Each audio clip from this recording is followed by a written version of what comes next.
女仔練熟呢啲心態，你真係會開心到飛起，唔係講笑，人生真係會唔同晒。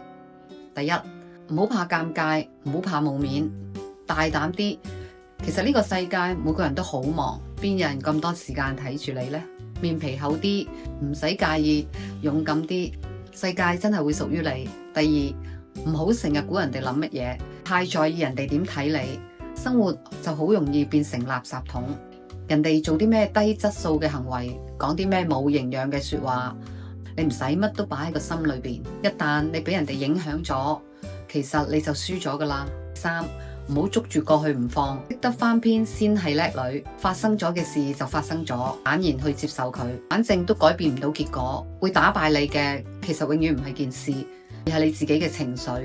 呢個世界冇人永遠快樂，係有睇得開、想得通嘅人先至活得輕鬆。其實你有好多身份，女朋友、媽媽、同事、朋友，個個都有期望、有評價，但係你永遠都滿足唔到所有人。